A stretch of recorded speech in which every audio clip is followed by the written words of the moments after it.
وبعد فعنوان هذه المحاضرة عن جهود الحكماء للنشر في خدمة التراث وبيان أثر ذلك في تعزيز قيم التعايش والأخوة الإنسانية.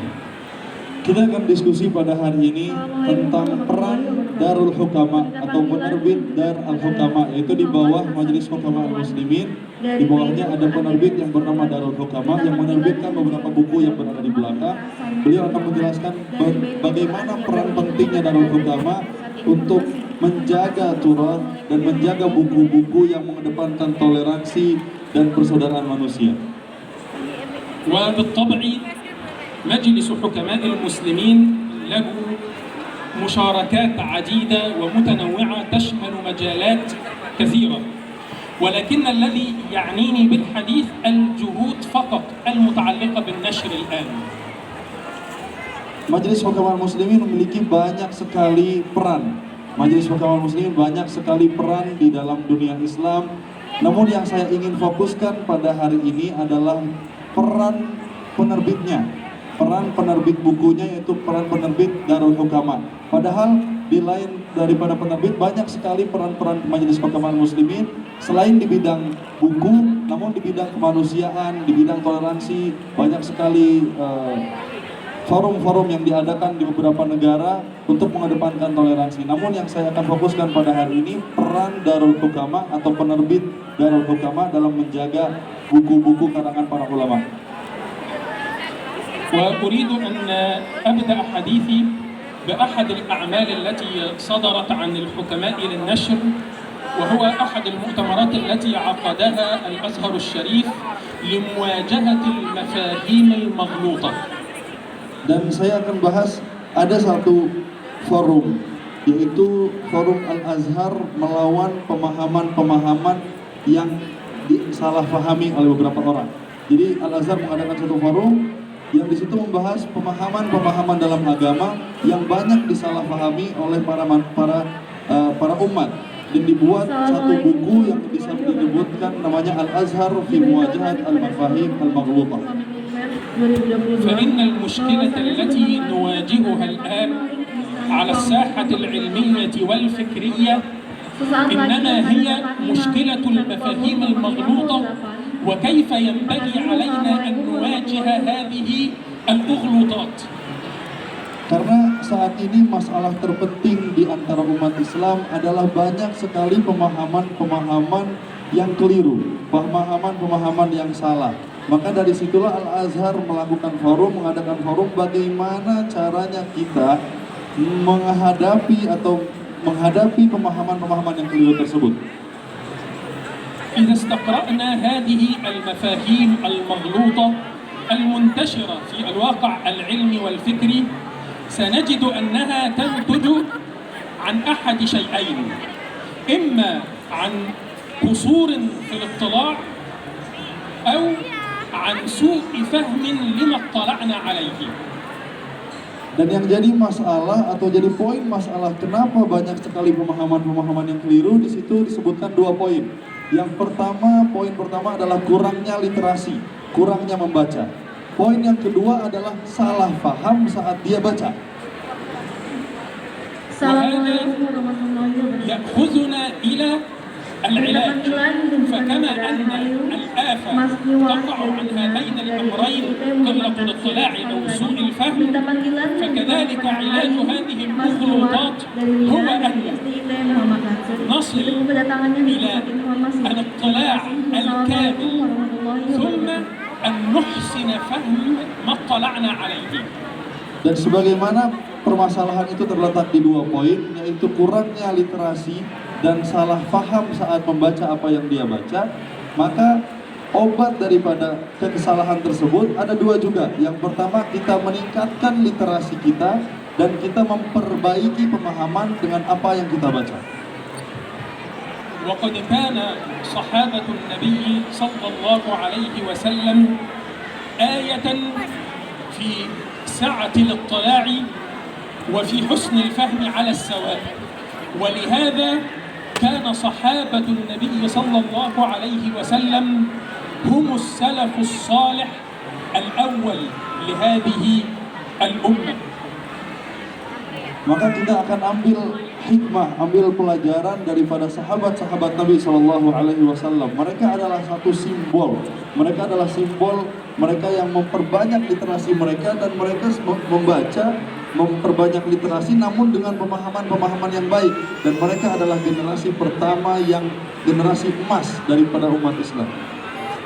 فاسمعوا إلى قول عبد الله بن مسعود رضي الله عنه وهو يقول متحدثا عن نفسه وعن سعة اطلاعه التي نؤكد عليها لضرورة تسديد الفهم وتقويمه.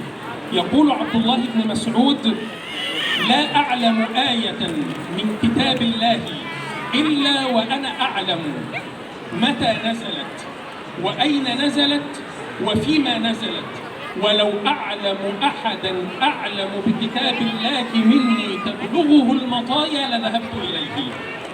Dan kita bisa ambil contoh daripada sahabat Nabi Shallallahu Alaihi Wasallam yang bernama Abdullah bin Mas'ud.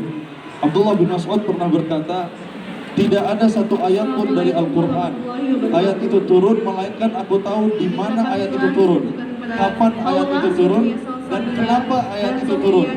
Dan jikalau ada satu orang yang mengetahui atau memahami ayat tersebut daripada aku akan kencangkan sarung saya untuk pergi ke tempat itu. Maksudnya saya akan berusaha semaksimal mungkin untuk bertemu orang tersebut dan mengambil pemahaman yang baik tentang ayat Al-Quran.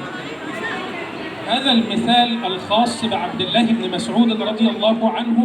قد يقال عبد الله بن مسعود رجل قديم الصحبة، صحب النبي صلى الله عليه وسلم كثيرا، لكن هذا مثال آخر عن عبد الله بن عباس رضي الله عنه، وهو من صغار الصحابة، صحب النبي صلى الله عليه وسلم مدة وجيزة وسمع منه، لكن لم يكثر من السماع كحال كبار الصحابة الذين سبقوه، لكنه مع هذا عوض ما فاته من السماع المباشر عن النبي صلى الله عليه وسلم بالسماع من قدماء الصحابة. فروى الحاكم في المستدرك أن عبد الله بن عباس رضي الله عنهما لما مات رسول الله صلى الله عليه وسلم قال لرجل من أصحابه: هلم بنا نطلب العلم، فإن أصحاب النبي صلى الله عليه وسلم اليوم كثير. فقال له صاحبه: يا ابن عباس، أترى الناس يحتاجون إليك وفي صحابة رسول الله صلى الله عليه وسلم من فيهم؟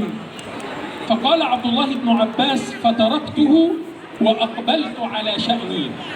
قال: فكان يبلغني الحديث عن الرجل من أصحاب النبي صلى الله عليه وسلم، ولو شئت أن أرسل إليه فيأتيني لفعلت، لكني كنت أذهب إليه فأجده نائما فأقيل على بابه، أي أنام على بابه، وتسفي علي الريح التراب، فيخرج فيراني فيقول: يا ابن عباس، يا ابن عم رسول الله، ما الذي جاء بك؟ فيقول: حديث بلغني عنك عن رسول الله. فيقول: هلا أرسلت إلي فآتيك؟ فيقول له: أنا أحق أن آتيك. قال عبد الله بن عباس: فبقي صاحبي الرجل الأول الذي كلمه حتى اجتمع الناس حولي يسألوني عن العلم، فلما رآني قال: كان هذا الفتى أعقل مني. Mungkin ada yang menganggap bahwa Abdullah bin Mas'ud itu adalah sahabat yang senior. Baik, kita ambil satu contoh dari sahabat junior, yaitu Abdullah bin Abbas radhiyallahu anhu. Abdullah bin Abbas berjumpa dengan Nabi Shallallahu Alaihi Wasallam, hidup semasa dengan Nabi Shallallahu Alaihi Wasallam, tidak sepanjang durasinya sebagaimana hidupnya Abdullah bin Mas'ud bersama Rasulullah Shallallahu Alaihi Wasallam. Namun kita harus mengambil betapa telitinya Abdullah bin Abbas, betapa semangatnya Abdullah bin Abbas untuk mengambil ilmu. Dalam satu hadis yang diriwayatkan oleh Imam Al-Hakim dalam kitab Al-Mustadrak, bahwasanya Abdullah bin Abbas tatkala Rasulullah Shallallahu Alaihi Wasallam meninggal dunia, Abdullah bin Abbas berkata, marilah sama-sama kita mencari ilmu. Lalu datanglah salah satu orang bertanya kepada dia, apakah engkau mengira orang-orang akan mengambil ilmu dari engkau dan dari sahabat-sahabat yang lain? Abdullah bin Abbas tidak menjawab orang tersebut. Abdullah bin Abbas meninggalkan orang tersebut tanpa menjawabnya. Lalu suatu ketika Abdullah bin Abbas mengetahui atau mendengar ada satu hadis dari Nabi Shallallahu Alaihi Wasallam yang didengar oleh salah satu sahabat senior. Abdullah bin Abbas bilang, saya bisa saja memanggil orang, membayar orang untuk memanggil sahabat tersebut untuk datang ke hadapan dengan saya dan saya mengambil hadis tersebut darinya. Namun Abdullah bin Abbas tidak melakukan seperti itu. Abdullah bin Abbas justru dia yang pergi mencari sahabat tersebut, mencari hadis tersebut. Lalu pada saat sampai ke rumah sahabat tersebut, Abdullah bin Abbas atau sahabat tersebut dalam keadaan tertidur. Abdullah bin Abbas tidak mau mengganggunya. Abdullah bin Abbas justru malah tertidur juga di depan pintu rumahnya. Sampai sahabat tersebut bangun, buka pintu rumahnya, melihat ada Abdullah bin Abbas sedang tertidur dan diserbu oleh badai pasir. Ada badai pasir saat itu. Lalu beliau kaget, ya Abdullah bin Abbas, wahai keponakannya Rasulullah SAW, wahai sepupunya Rasulullah SAW, kenapa engkau berada di sini? Abdullah bin Abbas berkata, aku mendengar bahwasanya ada satu hadis yang engkau dengar dari Rasulullah SAW. Maka aku ingin mendengar hadis tersebut darimu. Lalu beliau berkata, kenapa kau tidak memanggil orang saja, biar aku saja yang menghampirimu? Lalu Abdullah bin Abbas berkata, saya yang lebih berhak untuk datang kepadamu, bukan engkau yang datang kepada saya, karena saya yang butuh dengan hadis tersebut, saya yang butuh dengan ilmu tersebut. Maka dari situ kita harus mengambil semangatnya sahabat-sahabat Rasulullah SAW.